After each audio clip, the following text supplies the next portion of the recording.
I would like to begin on a rather personal note. As a schoolboy, I was a die-hard fan of Dom Moraes. I was carried away by his poetry, impressed by his prose, overwhelmed by his personality and his life. One of my persistent fantasies, one of my recurrent dreams was to meet Dom Moraes in person. And the dream at last came true when years later, decades later, I met Dom Moraes, not once, but several times. Today, I have a more sober view of Dom Moraes. There is no doubt that Dom Moraes made a very significant contribution to literature. I was about to say a very significant contribution to Indian writing in English, but then I restrained myself because this is a terminology which would have been unacceptable to Dom Moraes. He used to say that whoever uses the English language as part of English literature. He also gave up his Indian citizenship, famously tearing up his Indian passport on television when Goa was integrated with the Indian Union. Be that as it may, among his important poetry collections are a beginning, the very first collection which won him the Hawthornden Prize. I think he was only 18 years old at that time. He remains the youngest winner of the Hawthornden Prize. The collection Poems, published in 1960, and Serendip, which won him the Sahitya Academy Award. His autobiography, My Son's Father, is a classic. He also authored coffee table books and travel books. He was a journalist and a columnist. He produced documentaries. The fact remains that Dom Moraes was a born genius who dissipated his gifts and failed to live up to his early promise. Perhaps the best way to approach this area is to identify the five women in the life of Dom Moraes. The first of these was Beryl Moraes, the poet's mother, who appears rather frequently in his early poems. Beryl Moraes was a medical doctor, a friend of Gandhiji. In the last phase of her life, Beryl suffered from severe mental illness, was psychiatrically challenged, and had to be admitted into an institution. I'm sorry, I should have spoken of Dom's father right at the beginning. Dom Moraes was the son of Frank Moraes, the illustrious author, editor, and journalist. Frank Moraes was educated at Oxford and London and was a barrister. However, he did not practice law but instead became a journalist. He served as editor of the Times of India as editor of the Times of Ceylon and editor-in-chief of the Indian Express. He authored quite a few books, including a much acclaimed biography of Jawaharlal Nehru. In fact, Dom Moraes had a rather privileged childhood. And like Frank Moraes, he too was educated at Oxford, Jesus College, Oxford.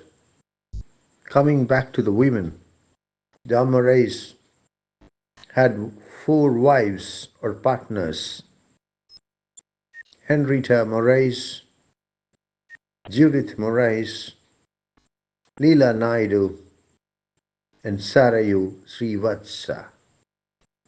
From our point of view, the most important of these is the second wife of the poet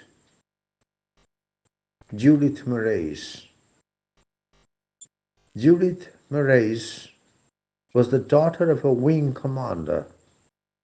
She trained as an actress but did not seriously pursue an acting career. She developed into an extremely gifted and an extremely successful landscape gardener. It was Judith who gave birth to Francis, the son of the poet. This poem is about the house in which Dom Moraes, Judith Moraes, and Francis Moraes lived. The title of the poem is Key. It's a very short title. It could not have been a shorter title. Just one word, Key. It's a short title, it's an appropriate title. It is a very significant title semantically. Key. What is a key? The key is an instrument with which you open a lock. It's a piece of metal with cuts in it, with incisions in it.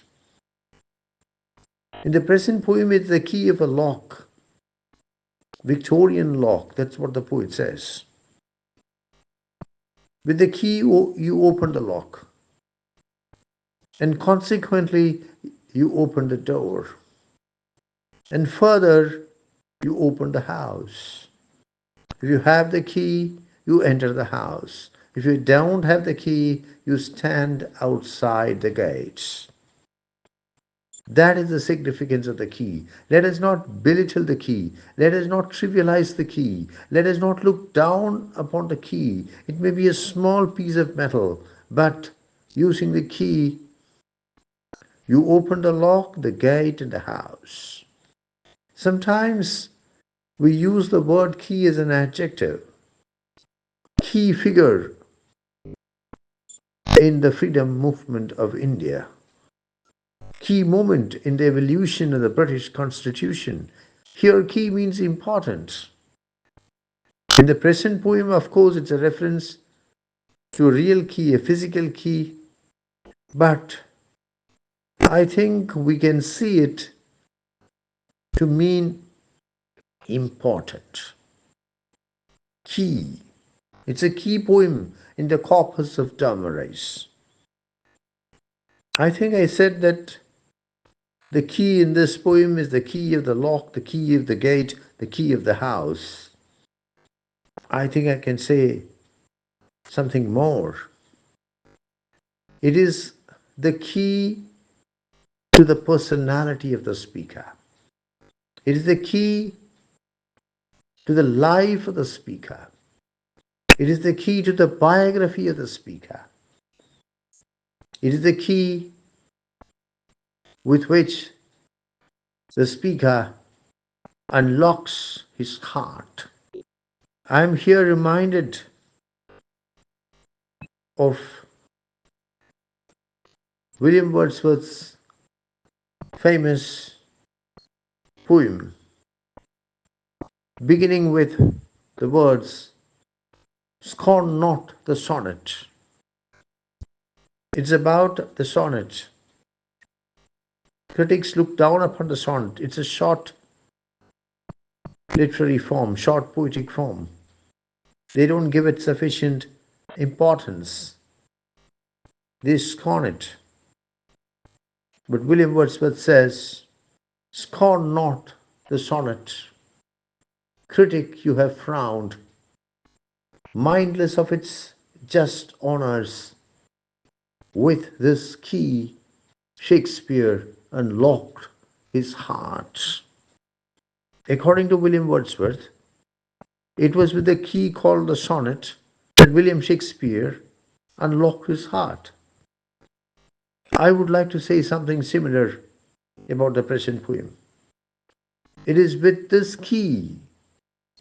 The poem titled Key is the key with which Dom Moraes unlocks his heart.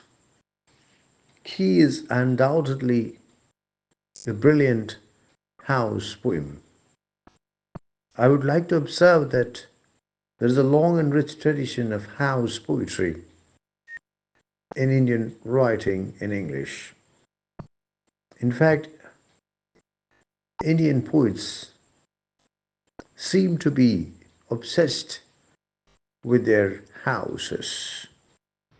This is by no means an exhaustive list, but the important house poems in Indian writing in English include Our Casuarina Tree of Turu Dutt, My Grandmother's House of Kamala Das, Nizim Ezekiel's Night of the Scorpion, and So It Eventually Happened by R. Parthasarathi, and of course, A.K. Ramanujan's Small-Scale Reflections on a Great House. I know that objections can be raised in certain cases. For example, you can search till the end of the world in And So It Eventually Happened for a house, and you will not be able to find it.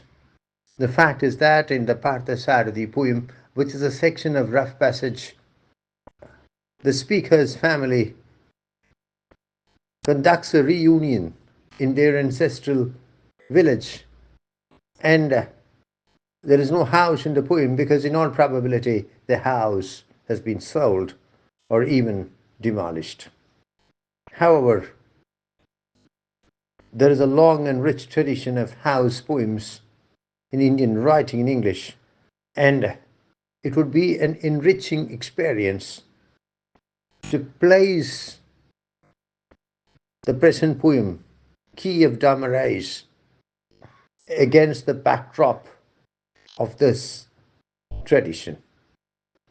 Ground in the Victorian lock, stiff, with difficulty screwed open, to admit me to the seven mossed stairs and the badly kept garden. Ground in the Victorian lock, stiff, with difficulty screwed open. Ground, the past tense of grind.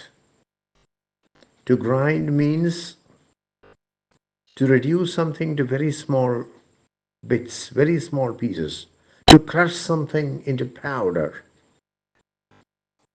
Here it's used in the sense of to rub something gratingly, to cause to rub something, creating an unpleasant sound, creating a rasping sound. Ground in the Victorian lock. Queen Victoria reigned from 1837 to 1901. Victorian lock. The Victorians were obsessed with locks and keys, and the typical Victorian lock was large, heavy, solid, chunky, meticulously crafted, and ornate. ground in the Victorian lock. Even in India, I've heard my grandfather say that locks from England were highly prized as late as the 1930s and the 1940s. Ground in the Victorian lock, stiff, with difficulty screwed open. Screw is here used in the sense of turned open.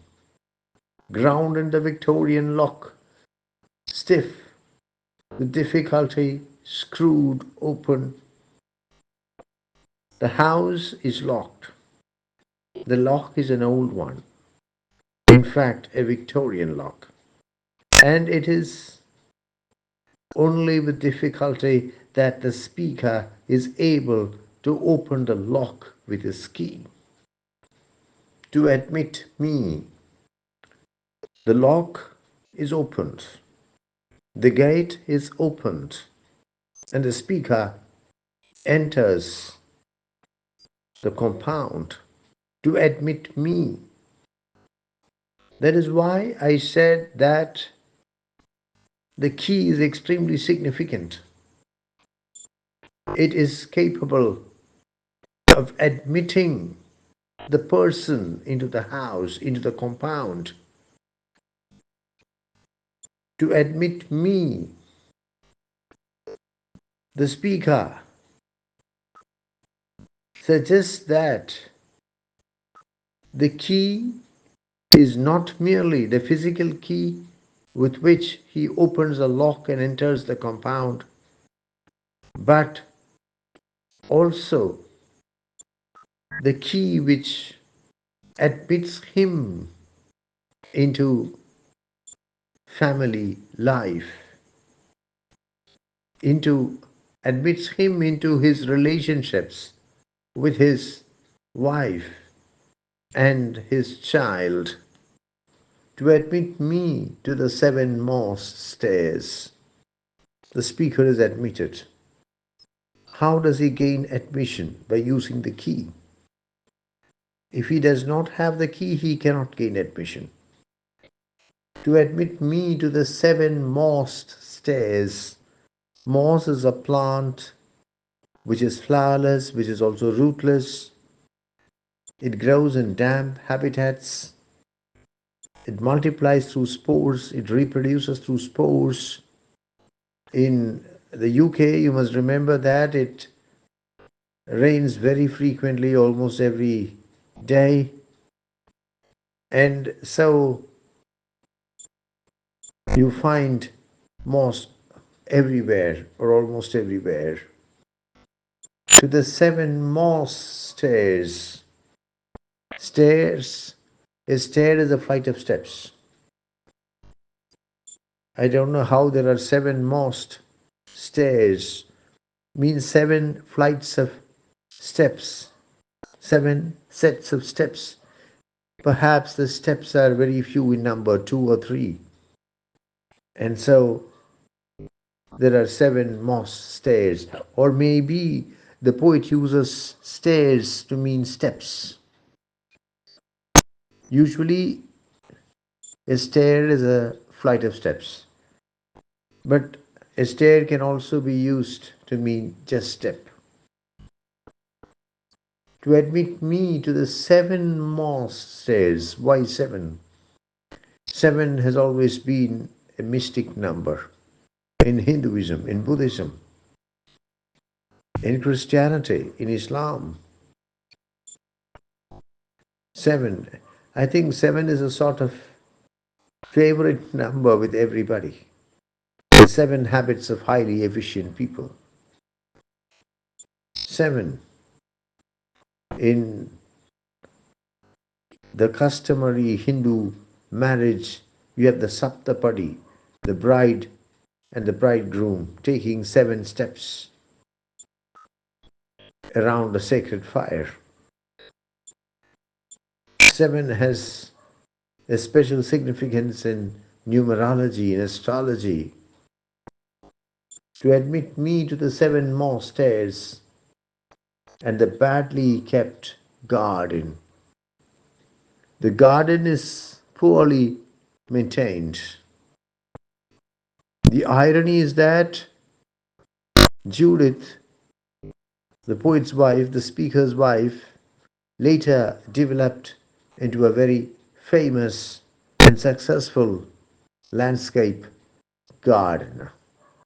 But right now, the garden is not properly maintained. It is poorly maintained and badly kept garden. It was when Dom and Judith were living in France that their son Francis was conceived. But they decided that their son should not be born in France, but that he should be born in the UK. And so Dom and Judith moved to London, and Dom rented a small old house in the London borough of Islington. It was a small two-storied Victorian cottage with a small garden. This house is described in some detail in My Son's Father. And you must remember that Islington is centrally located. It gives a combination of calm, peaceful living and convenient location. And even today, some 60 years later, Islington is known for its quaint back streets and old Victorian houses. Who runs to me in memory through flowers destroyed by no love? Who runs to me in memory? A lesser poet would have written, he runs to me in memory. In fact, I would have written that. Substituting he with who is a stroke of genius. Converting the passage into a sort of rhetorical question. Who runs to me in memory? Runs to me in memory. When we read the first answer, we thought that whatever was happening in reality. And that indeed was the case. But now in the second stanza, who runs to me? Not in reality, but in memory. The strength of this poem is the dovetailing of the present and the past, the dovetailing of reality and imagination, the dovetailing of present interaction and remembrance and memory. Who runs to me in memory? Somebody runs to the speaker, but that's not in the present. That's not in reality, but in memory. Through flowers destroyed by no love. How does the person run to the speaker? Through flowers. I think it's a reference to the badly kept garden. In My Son's Father, Dom Moraes explains that the cottage had a tiny garden. And The child runs through the garden to the speaker, and the badly kept garden. Nobody has the time to spare. Nobody cares for it. Nobody has the resources to maintain it. And the badly kept garden, I think we can relate the flowers through flowers destroyed. The flowers are all destroyed by no love. The owners of the house, or rather the tenants of the house, the persons living in the house, the family, they have no love for the garden. If you have love, you will be able to spare the time. You will be able to find the resources. But the flowers have drooped. The flowers have been destroyed. By what? By no love. I think we can easily relate the second line of the second stanza with the last line of the first stanza. But there is more to it than meets the eye. The flowers are indeed physical, the flowers are indeed real, but I think the flowers are also symbolic. The flowers destroyed by no love symbolize the dysfunctional relationship between the speaker and his child, the speaker and his son, through flowers destroyed by no love. On a physical plane, the child runs through the badly kept garden to meet his father. On another plane, on the symbolic plane, the relationship between father and son has evolved into a very dysfunctional one. Why has the relationship become dysfunctional? Because of no love. Because of no love. If there is love, the relationship flourishes. If there is no love, the relationship becomes dysfunctional. The sole reason why the relationship between the speaker and his son has become so completely dysfunctional is that the speaker has not been able to give love to his son. My Son's Father, the autobiography of Dom Moraes, which Stephen Spender called a minor classic, is the story of the transformation of a young man being his father's son, emerging into adulthood as his own son's father.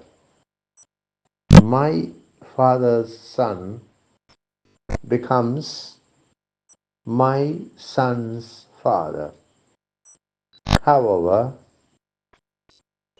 the fact remains that in real life, Dom Moraes was a shocking failure as a father.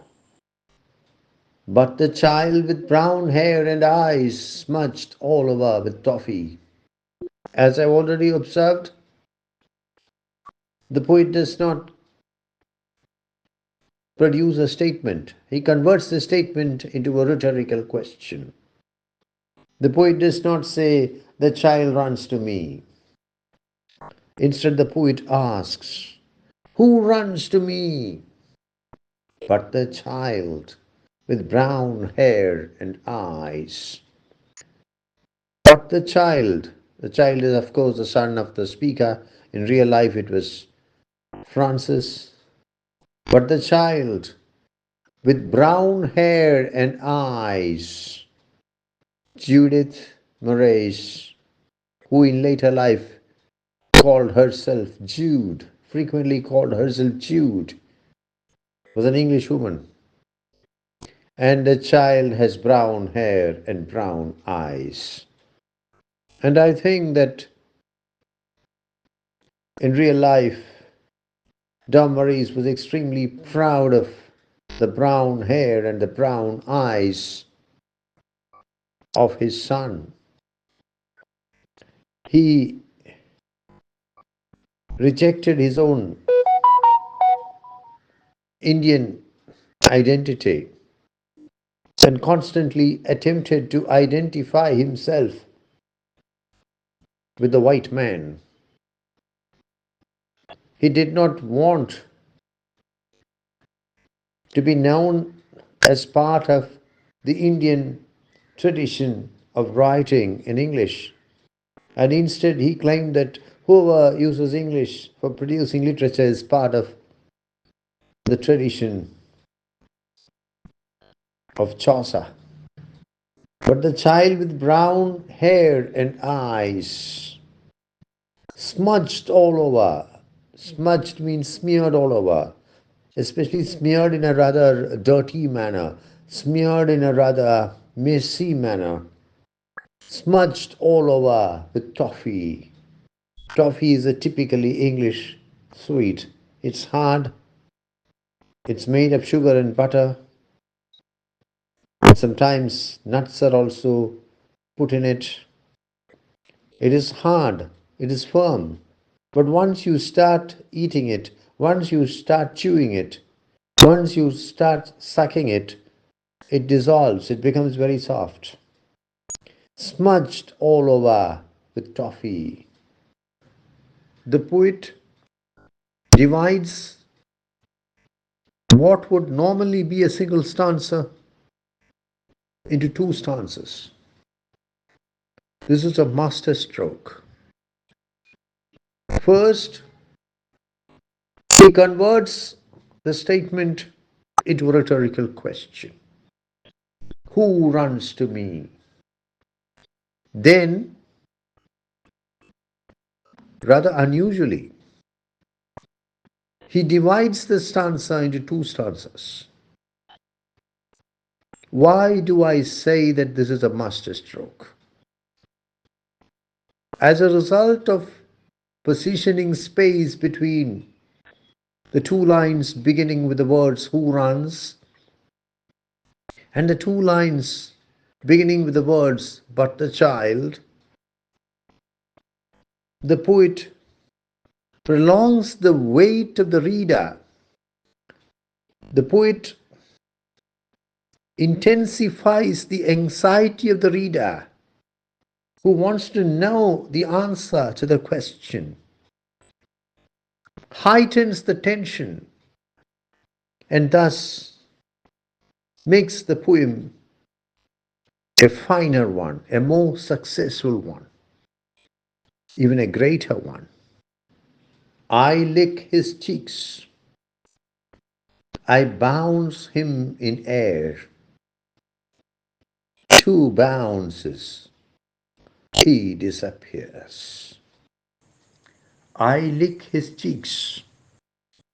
Usually you kiss a child on his cheeks.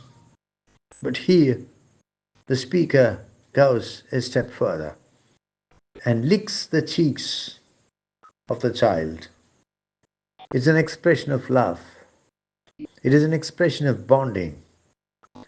I lick his cheeks. I bounce him in air. I throw him up and then catch him. I throw him up and then catch him. Children like this very much. They simply enjoy being thrown up and then caught. Of course, it's a bit dangerous, but they are oblivious of the danger. Two bounces, he disappears. How dramatically, how graphically, how powerfully it is put. Two bounces. The father licks the child on his cheeks. The father then throws up the child and catches him.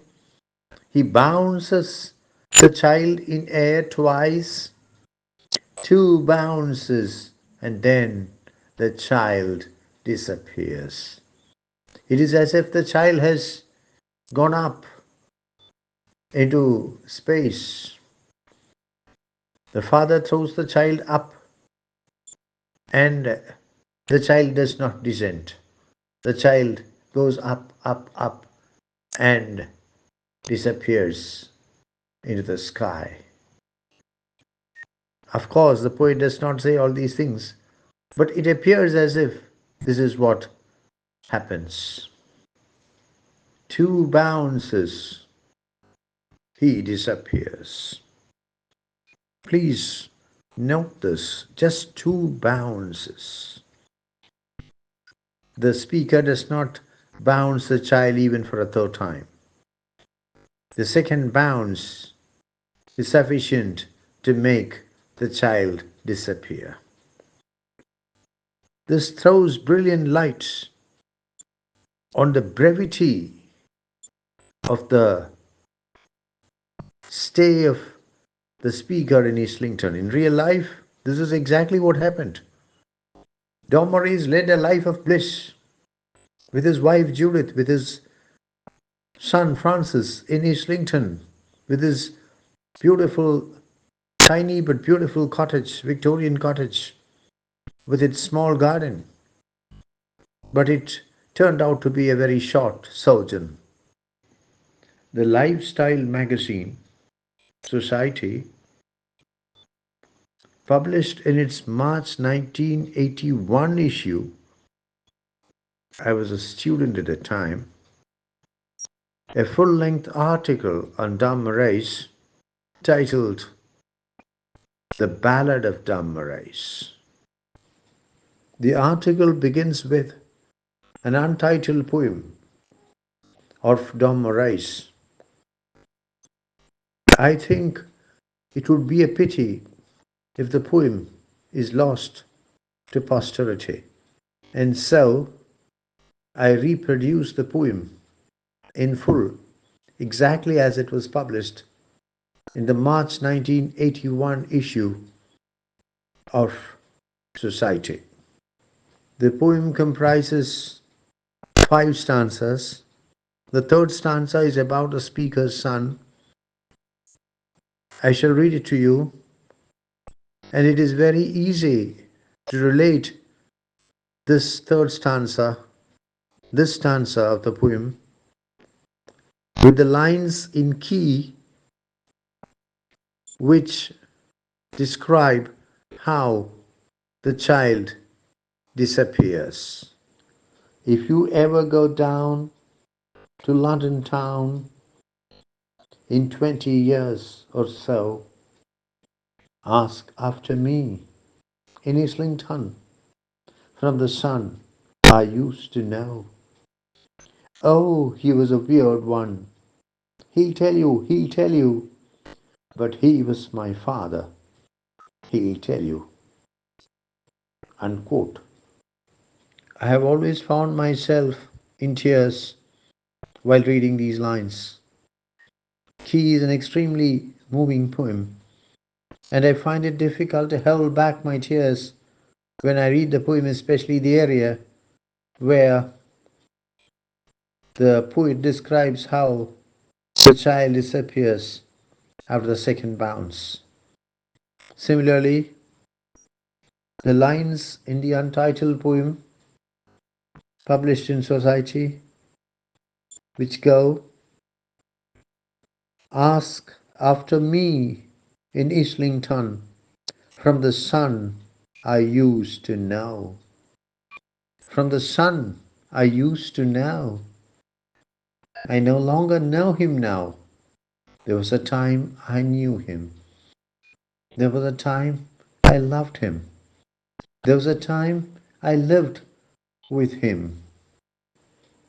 15 years later, he redescends, not as a postponed child, but a letter asking me for his father, who now possesses no garden, no home, not even any key. These are very poignant lines indeed. 15 years later, 15 years have passed. The child who had been licked by his father, who had been bounced in air twice, who had disappeared into the sky or maybe into space. 15 years later, the child is now a teenager. 15 years later, he redescends, comes down again. The child who had disappeared into the sky comes down again. Please note that the poet does not say descends, but redescends. Not as a postponed child, not as a child who arrives late, not as a child who arrives sometime after the time he is scheduled to arrive, not as a postponed child, but a letter. 15 years later, the child who disappeared into the sky comes down again, redescends, but not as a child, but as a letter. All that has happened is that the speaker has received a letter from his son. A letter asking me for his father. The speaker receives a letter from his son. A letter asks him about his father, inquires about his father. The letter writer presents his inquiries to his father. That could be one interpretation. But perhaps a better interpretation would be asking me for his father. You ask someone for something. I asked him for a pen. I asked the waiter for a cup of coffee. You ask someone for something. Here, the letter writer asks the speaker for his father. Give me my father. This is not the way in which a real father should be. You receive my letter. I want you to give me something. I want you to give me my father. Means I want you to be a real father to me. This is not the way in which real fathers behave. But what is the condition of the father now? Asking me for his father, who now possesses no garden, no home, not even any key. The father who once had a cozy home, a garden, a gate which was locked using a Victorian lock, now does not have a garden, does not have a home, does not even have a key. I would like to bring the present poem, Key of Dom Moraes, into conjunction with two poems of Kamala Das. In the Moraes poem, the house is a rented one.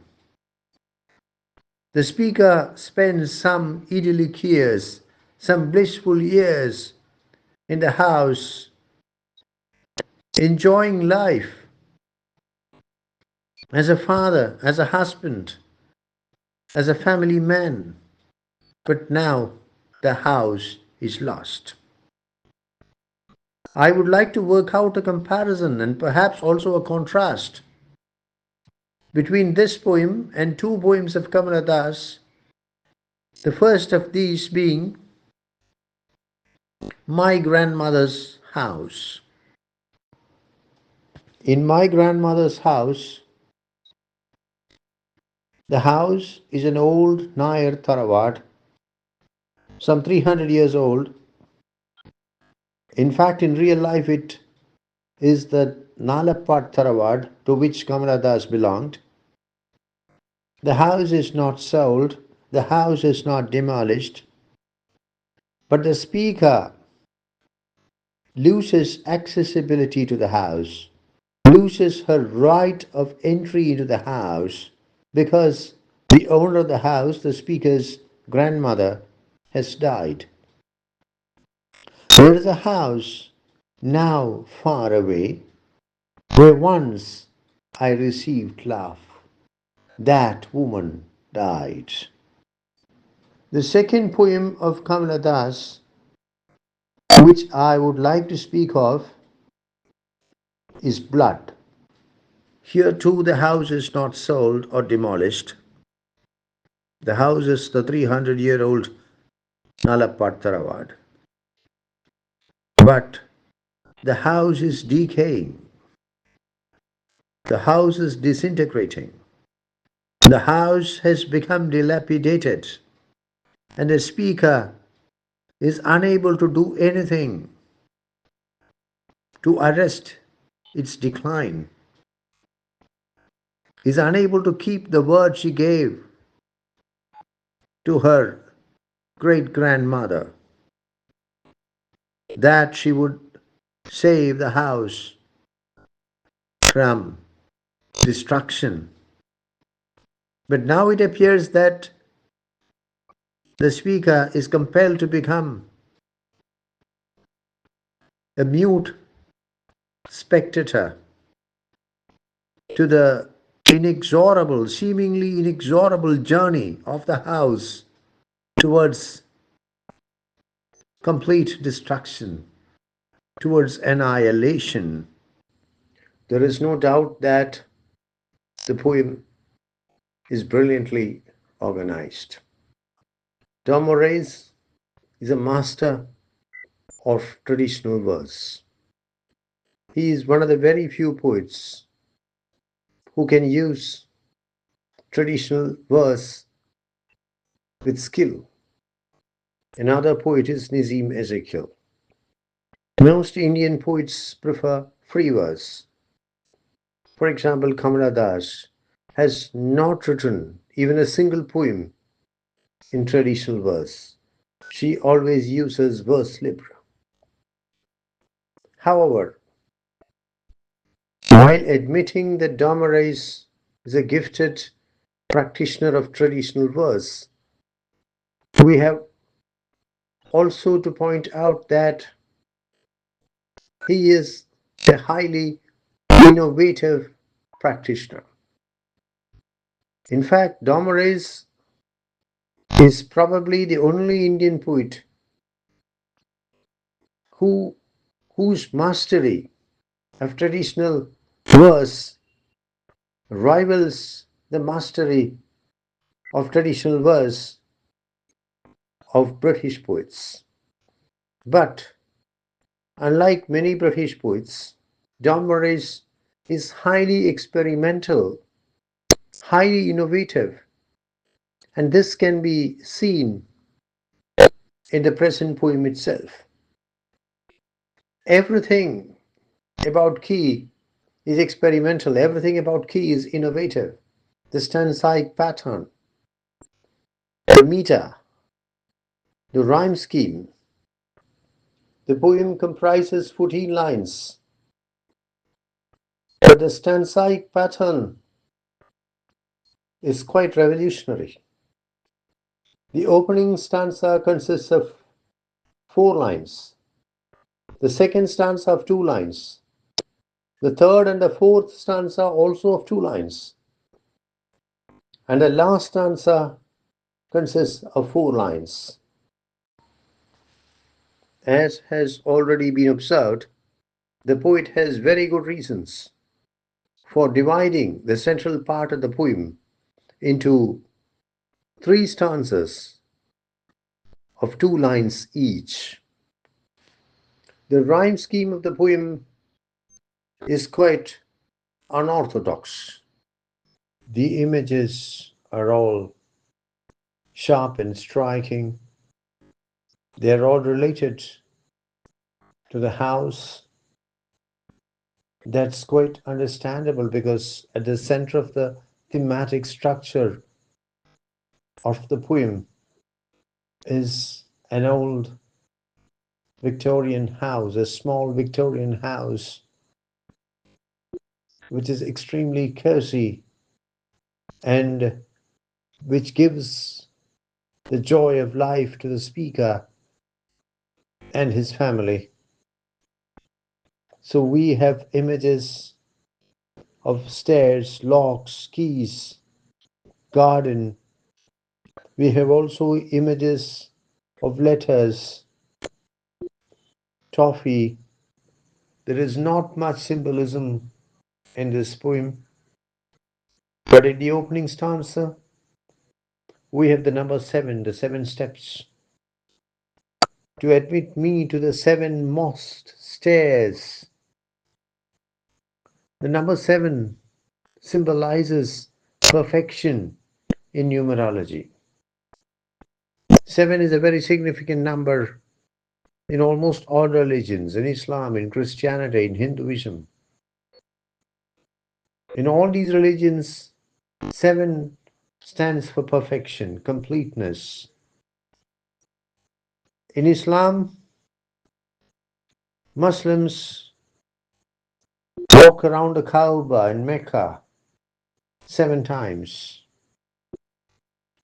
In Hinduism, the traditional Hindu rite of marriage, 7 steps have to be taken around the holy fire.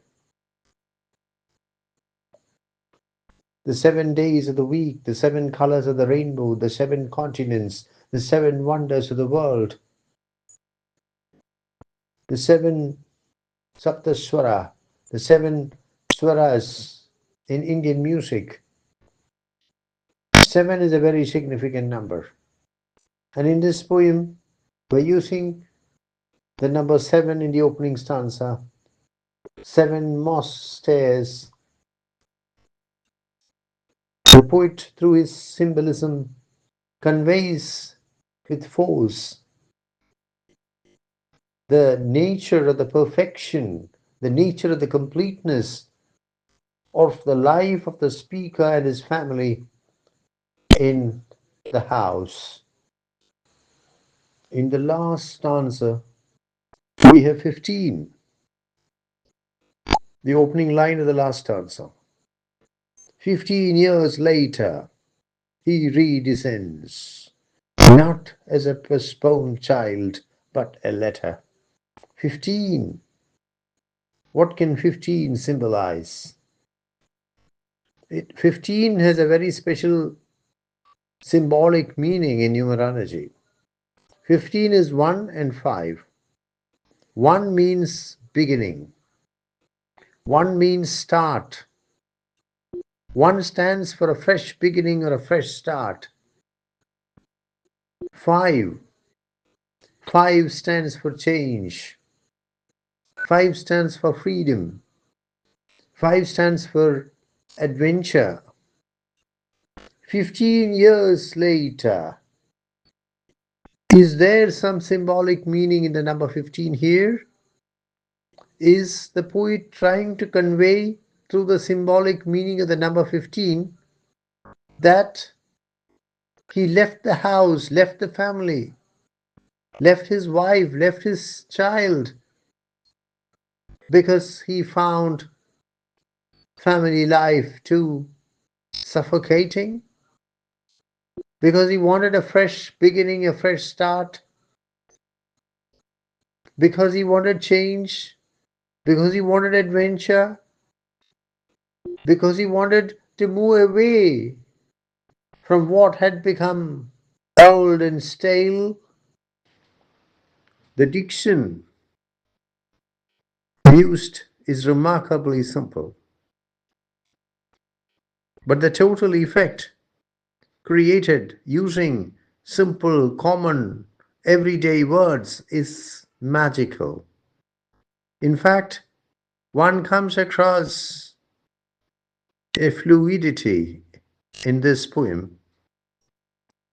I don't know whether I can say spectacular fluidity. The sort of fluidity that one comes across in the work of some of the great romantic poets.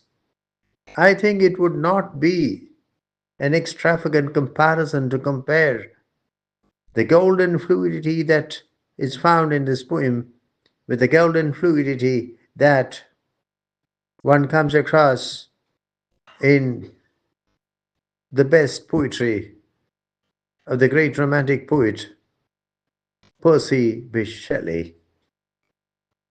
In fact, at one point in time, when Dom Moraes was a student of Jesus College, Oxford, the authorities decided to expel him because he was such an indisciplined student, because he broke the rules of the college so often, because he was a rather poor student from the academic point of view. But at that meeting, the meeting which had been convened to decide on the expulsion of Dom Moraes, the then principal of Jesus College, John Christie, vetoed the decision, blocked the decision to expel Dom Moraes, pointing out that Percy Bysshe Shelley had been expelled by University College, Oxford, and then University College, Oxford had been compelled to atone for that rash decision by erecting a memorial to Shelley. A marble statue of Shelley was erected, and that Jesus College was a poor college, unlike University College, Oxford. And Jesus College could not afford to erect a memorial to Dom Moraes. I don't know whether I have left out anything. I would like to wrap up the discussion by reading to you a passage from My Son's Father. The first edition of My Son's Father was published from London by Shekhar and Warburg in 1968. There have been two Indian editions. Vikas published it in 1971 and Penguin India published it in 1990. This is the Penguin India edition. I would like to read to you a sentence, in fact, two sentences from My Son's Father. It is with these two sentences that the book concludes. The passage is beautiful, lyrical, lovely. The passage is sheer poetry. Reading it, after reading Key, can be a very enriching experience. I quote, I crossed the room to kiss my son, whose skin has an odor of baby soap and milk. He has English apples for cheeks, but somewhere behind them is a tinge of gold and olive, the color of the country from which I came. Unquote.